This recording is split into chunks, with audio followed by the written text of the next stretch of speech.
Hello students, कैसे हैं आप सब लोग। आई होप आप लोगों ने इंडियन इकोनॉमिक डेवलपमेंट का पहला चैप्टर अच्छे से कर लिया होगा। यार एक बात बताऊं, इंडियन इकोनॉमिक डेवलपमेंट में सिर्फ 8 चैप्टर है जो आपको करने हैं। प्री बोर्ड में, बोर्ड एग्जामिनेशन में और सीयूईटी में हर जगह ये आपको हेल्प करेगा। तो अच्छे से आज पहला चैप्टर 0 to 10 रिवाइज करते हैं। मैंने इससे पहले डिटेल वन शॉट डाला था जिसके अंदर क्लास डिटेल में पूरा का पूरा चैप्टर किया था, बट आज एक क्विक रिवीजन है। अगले चैप्टर में मूव ऑन करने से पहले इसे रिवाइज जरूर करना। खास ये है आज के रिवीजन में, एक तो शॉर्ट है, दूसरा क्लास इसके अंदर जितने भी इंपॉर्टेंट डेट्स, डाटा या कोई भी ऐसा स्पेशल इवेंट हो सारे के सारे मैं एंड में कराऊंगा। तो क्लास आप उसको लिख के जरूर रख लेना कि ये सारे इंपॉर्टेंट डेट्स जो क्लास आपको एग्जामिनेशन में पूछे जा सकते हैं। तो सबसे पहले बैटल ऑफ प्लाजे से शुरुआत करते हैं। हम जो पढ़ रहे हैं वो है Indian economy class eve of independence, यानी जस्ट आज़ादी मिलने से पहले का जो समय है, उस सिचुएशन में, उस हालात में हमारी इकोनॉमी कैसी थी। तो क्लास अगर हम बात करें, बैटल ऑफ प्लाजे लड़ा गया 23 जून 1757। और जो क्लास अंग्रेजों ने हमें गुलाम बना के रखा इस डेट के बाद से 15 अगस्त 1947 तक, लगभग 200 साल तक अंग्रेजों ने क्लास, यानी ब्रिटिशर्स ने हमें गुलाम बना के रखा और हमारे देश को क्लास पूरी तरीके से चूस लिया। अपने सारे के सारी जो हमारे नेचुरल रिसोर्सेस है, ह्यूमन रिसोर्सेस है, सबको क्लास जो है बर्बाद कर दिया अपनी कंट्री के बेटरमेंट के लिए, अपनी कंट्री के एडवांसमेंट के लिए। क्योंकि उनकी कंट्री में, ब्रिटेन में उस टाइम चल रहा था इंडस्ट्रियलाइजेशन, तो उसके लिए चाहिए रॉ मटेरियल। उन्होंने क्लास इंडिया को class as a feeder economy यहाँ से सारा का सारा रॉ मटेरियल उठा के अपने देश में ले गए, अपने वहाँ पे फिनिश गुड्स बनाया, फिर उन फिनिश गुड्स को अलग अलग कंट्री में इंक्लूडिंग इंडिया बेचना चालू किया। अगर हम बात करें before the advent of British rule, अंग्रेजों के आगमन से पहले हमारा कंट्री कैसा था। तो अंग्रेजों के आने से पहले हमारी कंट्री प्रोस्पेरस इकोनॉमी थी, यानी क्लास हमारे पास किसी चीज़ की कमी नहीं थी, हम किसी और पे डिपेंड नहीं थे, हम सेल्फ रिलेंट थे। अगला है class, India was rich in terms of food grain, हमारे पास राइस, व्हीट, मेज, pulses and other food crops की कोई कमी नहीं थी।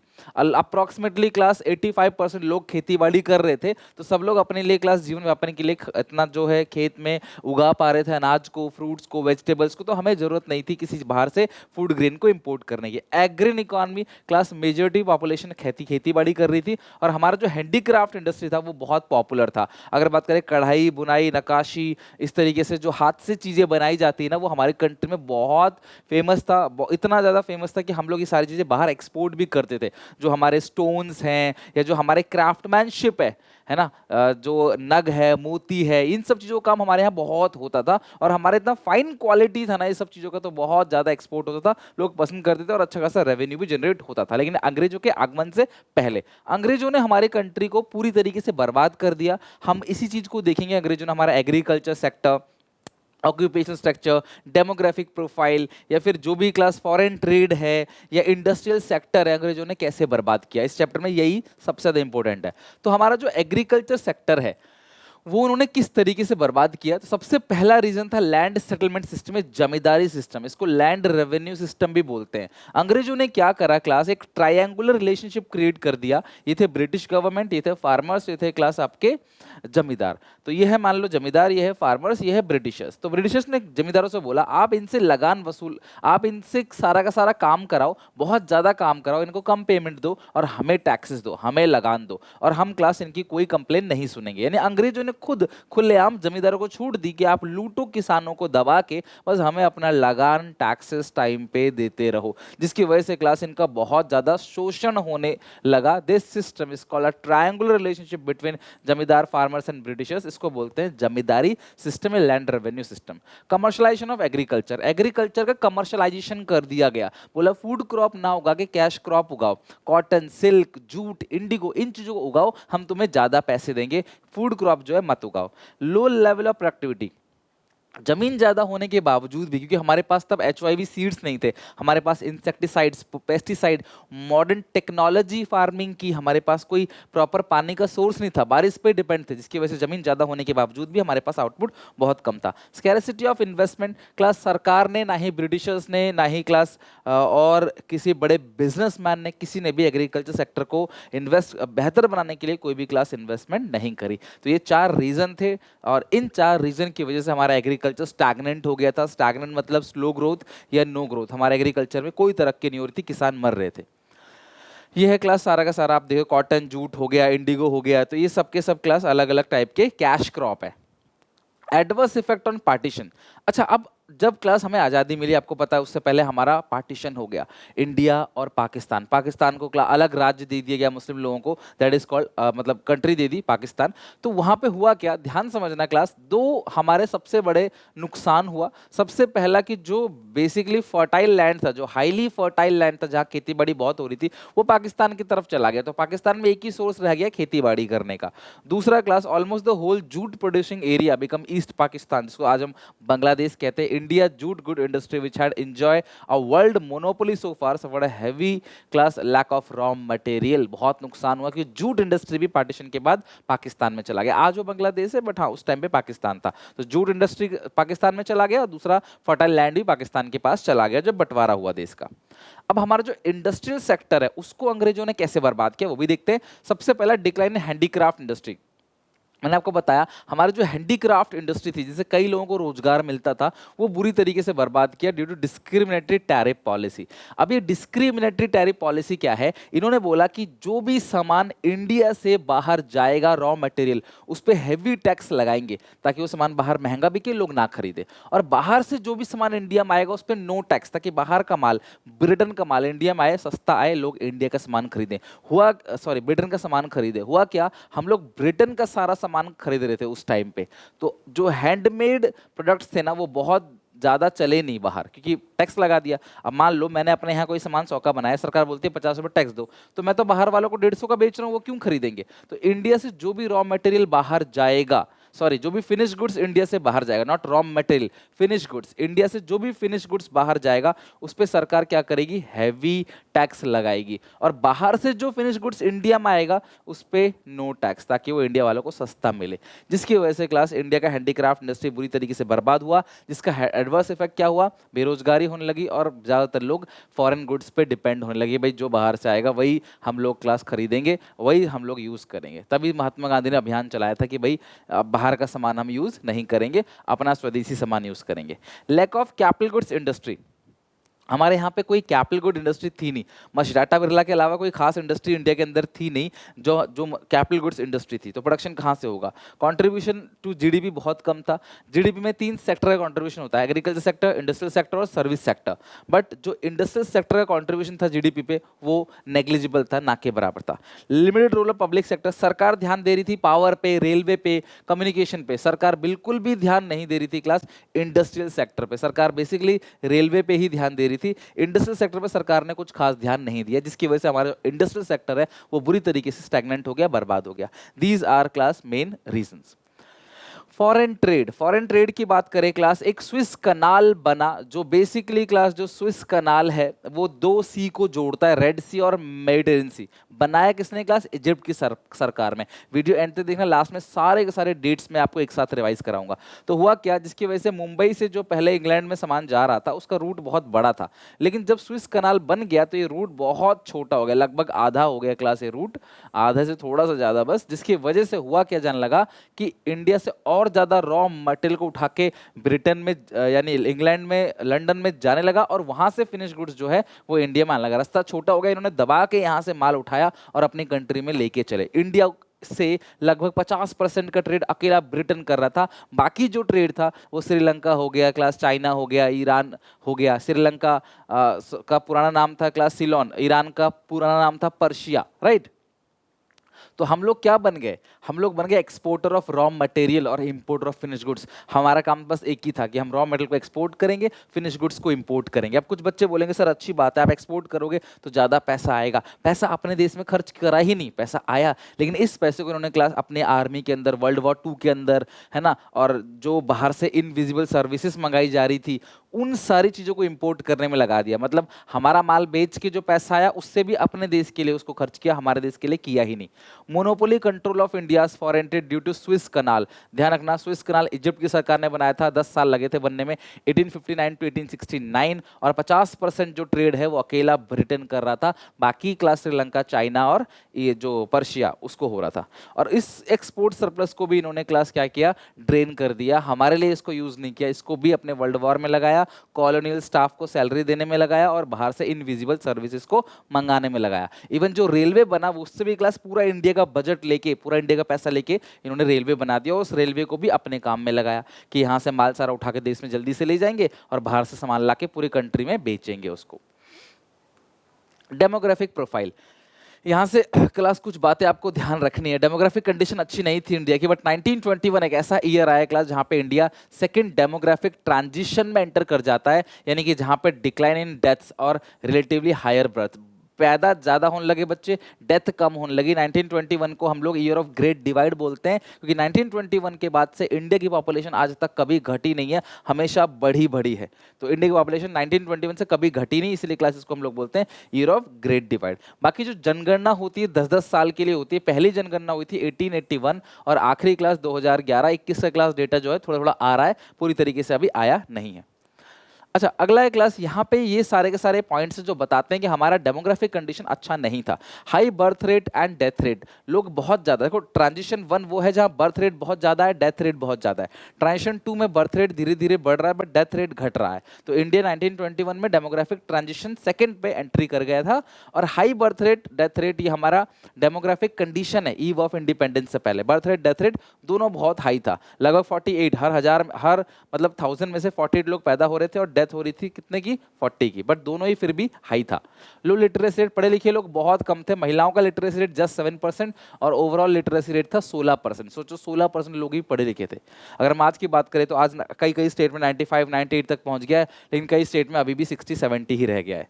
लो लाइफ एक्सपेक्टेंसी, लोग क्लास उस टाइम पे बहुत कम जीते थे। Just average life expectancy as per NCERT 32 years है, मतलब ऑन एन एवरेज 32 साल ही एक इंसान जिंदा रहता था। रीज़न बहुत सिंपल है क्लास की, जो मेडिकल फैसिलिटीज़ थी वो इतनी अच्छी थी नहीं क्लास, जिसकी वजह से लोगों को प्रॉपर मेडिकल वैक्सीनेशन वगैरह नहीं दी जा रही थी। High infant mortality rate, infant मतलब 1 साल तक का बच्चा, 1000 बच्चे अगर पैदा होते थे तो 1000 बच्चे में से लगभग 218 बच्चों की उस टाइम पे डेथ हो जाती थी, because poor health care service की वजह से, प्रॉपर टीकाकरण ना होने की वजह से। क्लास सोचो 1000 में से 218, लगभग 22% बच्चे अगर डेथ हो जाए तो ये बहुत बड़ा डेटा है। उस टाइम पे बहुत बड़ा फेलियर था मेडिकल सिस्टम का, बट अंग्रेजों ने उसको सुधारने के लिए कोई काम नहीं करा। अगला है क्लास ऑक्यूपेशनल स्ट्रक्चर। हमारा जो ऑक्यूपेशनल स्ट्रक्चर था, यानी कि dependency of people on different kind of sectors for their earning, यानी कि it refers to distribution of worker population across primary sector मतलब एग्रीकल्चर, सेकेंडरी मतलब मैन्युफैक्चरिंग और टर्शरी सेक्टर का मतलब सर्विस सेक्टर। तो ये देखो खेती बाड़ी कर रहे थे लगभग 72.7% लोग, सेकेंडरी सेक्टर था 10%, टर्शरी सेक्टर था 7, मतलब जो सर्विस सेक्टर था, जैसे मान लो ये माल आना जाना, जो भी इंश्योरेंस, बैंकिंग, शिपिंग, ट्रांसपोर्टेशन की सर्विस थी, वो सिर्फ 17% थी। तो आप यहाँ पे देखोगे कि एक अनबैलेंस है, यानी कि ना एक इम्बैलेंस है कि एक सेक्टर इतना कर रहा है, इतना सारा अनाज उगा रहे हो, लेकिन तुम मैन्युफैक्चर कुछ कर नहीं पा रहे, सर्विस तुम कुछ दे नहीं पा रहे, तो ये सामान क्या होगा, अंग्रेज उठा उठा के इसको लेके चले जाते थे। तो एक अनबैलेंस मिला था, ठीक है। Dependency on agriculture, near 75% population खेतीबाड़ी पर डिपेंड थे, जैसे मैंने अभी आपको बताया। बाकी 25% लोग बाकी 2 सेक्टर में थे। अनबैलेंस ग्रोथ अनबैलेंस था, क्योंकि भाई तीनों सेक्टर इक्वली डेवलप करेगा तभी तो ग्रोथ बैलेंस होगा, अदरवाइज ग्रोथ अनबैलेंस। बाकी रीजनल वेरिएशन, कुछ ऐसे states like Tamil Nadu, Andhra Pradesh, Kerala, Karnataka, Maharashtra, waste Bengal, ये सब यहाँ पे क्या हो रहा था, लोग एग्रीकल्चर से धीरे धीरे हटके इंडस्ट्री और सर्विस सेक्टर की तरफ जा रहे थे। वहीं पे क्लास कुछ अदर स्टेट्स, उड़ीसा, राजस्थान, पंजाब, ये खेती बाड़ी ही कर रहे थे। तो जिसकी वजह से अलग अलग रीजन में जो वेरिएशन देखने को मिला कि किसी रीजन के अंदर, किसी एरिया में लोग ज़्यादा खेतीबाड़ी भी कर रहे हैं, साथ में एग्रीकल्चर के साथ साथ इंडस्ट्री और सर्विस सेक्टर में काम कर रहे हैं, और किसी किसी एरिया में सिर्फ एग्रीकल्चर का काम कर रहे हैं, या फिर आप सर्विस और इंडस्ट्रियल सेक्टर में बहुत कम लोग काम कर रहे हैं, ठीक है। This is called regional variation. अब लास्ट है इंफ्रास्ट्रक्चर।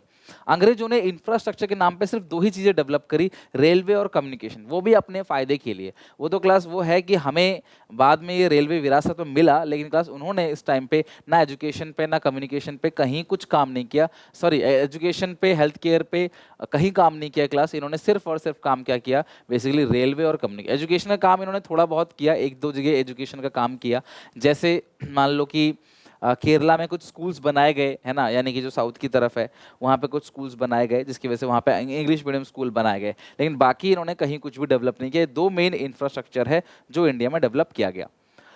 रेलवे जब इन्होंने डेवलप किया तो बेसिकली इनका मानना ये था कि जो हम लोग कमर्शलाइज कर रहे हैं एग्रीकल्चर को, तो गांव गांव से हम लोग इनपुट को उठाएंगे, तो उठाने के लिए रेलवे चाहिए भाई, बंदरगाह तक तो जाना पड़ेगा, मुंबई तक तो जाना पड़ेगा, तो रेलवे जाएंगी गांव गांव में, वहां से कलेक्ट करेंगी सारा का सारा रॉ मटेरियल, मुंबई के एयरपोर्ट पे, सॉरी मतलब कि सी पोर्ट पे आएगा, बंदरगाह पे आएगा, फिर वहां से माल जो है वो स्विस कनाल के थ्रू लंदन तक चला जाएगा। ये उनका मेन पर्पस था। तो रेलवे हेल्प्स टू पीपल, लेकिन उससे काफी फायदा हुआ, लोगों का जो डिस्टेंस बैरियर था वो खत्म हो गया, लॉन्ग जर्नी आसानी से क्लास होने लगी, long distance movement of goods जो है वो भी धीरे धीरे ईजी होने लगा, बिकॉज रेलवे के थ्रू बहुत सारा माल एक साथ लॉन्ग डिस्टेंस तक पहुंच जाता था। और क्लास मार्केट भी एक्सपेंड होने लगा, बिकॉज हर चीज हर जगह मूव होने लगी, तो यहाँ का सामान यहाँ भी बिक रहा है, वहाँ भी बिक रहा है, वहाँ का सामान वहाँ भी बिक रहा है, यहाँ भी बिक रहा है, तो मार्केट एक्सपेंड करने लगा रेलवे के आने से। ऑब्वियसली क्लास ब्रिटिशर्स आए तो बहुत सारा नुकसान तो उन्होंने किया, जो हमने पूरे चैप्टर में ही पढ़ा, हर सेक्टर को बर्बाद किया अपने कंट्री के बेटरमेंट के लिए, एडवांसमेंट के लिए, इंडस्ट्रियलाइजेशन को प्रमोट करने के लिए, बट अनजाने में ही कुछ फायदे भी हमें वो दे गए। तो सबसे पहला है क्लास सेल्फ सफिशिएंसी इन फूड ग्रेन। हमारी कंट्री फूड ग्रेन में अब वो मारपीट करके ही अनाज उगाने के लिए बोलते थे, जिसकी वजह से क्लास फूड ग्रेन में एक सेल्फ सफिशिएंसी आने लगी, अनाज तो उग रहा है ना। अगला better means of transportation, railway के लाने के बाद ट्रांसपोर्टेशन का एक अच्छा माध्यम हमको मिला, हमारी इकोनॉमी मॉनेटरी इकोनॉमी में शिफ्ट कर गई, क्योंकि हम लोगों को बोला गया कैश क्रॉप भी उगाओ, हम आपको पैसे देंगे उसके लिए। तो इनको पैसे मिलते थे, फिर ये पैसे खर्च करते थे और फिर क्लास सामान लेके आते थे राशन का। तो एक मॉनेटरी इकोनॉमी की तरफ इकोनॉमी शिफ्ट होने लगी, जो पहले अनाज के बदले अनाज था, अब पैसे के बदले अनाज है। अगला है चेक ऑन फेमाइंस। फेमाइंस का मतलब जहाँ भुखमरी है, जहाँ गरीबी है, जहाँ बंजर जमीन है, खेती बाड़ी नहीं हो पा रही, वहाँ रेलवे के थ्रू क्लासेस सामान भेज रहे थे खाने पीने का। और जो अंग्रेजों का पूरा सेटअप था विरासत में, वो हमारे पास छोड़ गए, तो कंप्लीट हमको क्लास जो है विरासत में मिला। They had an effective administration setup which left as a legacy, it helps our politicians and planner. तो उन्होंने जितना भी कुछ बनाया था वो सारा का सारा छोड़ गए, जिसकी वजह से क्लास हमारी सरकार ने टेक ओवर किया उसको और वहाँ पे अपना शासन चलाया, अपने नए रूल्स बनाए जो इंडिया के लिए फायदेमंद थे। ये है इस पूरे चैप्टर का एक कंप्लीट रिवीजन, क्विक रिवीजन। अब कुछ डेट्स की बात करते हैं जो तुम्हें अच्छे से लर्न करना है हमने पूरे चैप्टर में, तो ये बहुत इंपॉर्टेंट है, ध्यान से सुनते चले जाना। कॉलोनियल रूल से पहले एग्रीकल्चर पे ज़्यादातर लोग क्लास डिपेंड थे, लगभग before the advent of British rule लगभग 85% of people depend on agriculture. Battle of Plassey 23 June 1757। Zamindari system और land revenue system, permanent settlement system by class Lord Cornwallis, तो ये 1793 में आया, ठीक है। कमर्शलाइजेशन ऑफ एग्रीकल्चर कब हुआ? 1813 में। Introduction of railway in India by the British 1850। Railway पहले टाइम, ध्यान रखना, रेलवे पहले समय कब आया? 1850 में, लेकिन पहली ट्रेन जो चली वो चली 16 अप्रैल 1853 मुंबई से लेके थाने तक, लगभग क्लास हम मतलब कि 33 किलोमीटर के आसपास इन्होंने जर्नी कवर की। Starting of made Suez canal कब बना क्लास? 1859। कब बनी खत्म हुआ? 1869। ऑफिशियल सेंसस 10 साल में एक बार आता है, 1869 1881 में क्लास आया। और setting up of Tata iron steel company बहुत आता है, TISCO full from Tata iron steel company 1907। और year of great divide, India entered second demographic tension 1921। Sri Lanka का पुराना नाम सिलोन, ईरान का पुराना नाम था पर्सिया। ईरान का पुराना नाम क्या था class? Persia. The economics whose estimate on GDP का क्लास एस्टिमेट बहुत सारे लोगों ने दिया, जिसमें डॉक्टर VKRV राव का एस्टिमेट सबसे ज्यादा सफल माना जाता है, मोर सिग्निफिकेंट माना जाता है। Birth rate, death rate, eve of independence birth था 48, डेथ था 40, लाइफ एक्सपेक्टेंसी था 32 ईयर्स का, oral literacy rate 16%, female literacy rate just 7%, infant mortality rate था लगभग 218 हर हजार में से। 218 हजार बच्चे अगर पैदा हुए तो एक साल के अंदर विद इन 1 ईयर 218 बच्चों की मौत हो जाती थी ड्यू टू इम्यूनाइजेशन। टीकाकरण प्रॉपर नहीं हो पा रहा था, लैक ऑफ इम्यूनाइजेशन या फिर lack of medical facility to mother to child, जिसकी वजह से क्लास उनकी डेथ हो जाती थी, ठीक है। तो आज आप प्रण ले लो किसी भी कीमत पे कि भैया अगली क्लास से पहले ये पहला चैप्टर, एक चैप्टर एटलीस्ट कुछ तो बर्डन कम करो बिफोर एग्जाम, एक चैप्टर आज अच्छे से खत्म करेंगे, ये आपको प्रण लेना है। बाकी उम्मीद है क्लास अच्छे से मैं रिवीजन करा पाया हूँ कंप्लीट इसका। अब टेंशन की कोई बात नहीं है, कैसे टाइप क्वेश्चन आए क्या सब आगे कराऊंगा, बट पहले चैप्टर अच्छे से लर्न कर लो। तो डिटेल 1 शॉट भी कवर हो गया क्लास, शॉर्ट 1 शॉट भी कवर हो गया। अब हम आगे इसी तरीके से क्लास पूरा सिलेबस खत्म करेंगे। तो आई होप आप वीडियो को लाइक जरूर करोगे, चैनल को सब्सक्राइब करोगे और अपने दोस्तों को शेयर करोगे। मिलते हैं नेक्स्ट वीडियो में। कॉमेंट सेक्शन में क्लास आप बताना जरूरी रिविजन आपको कैसा लगा।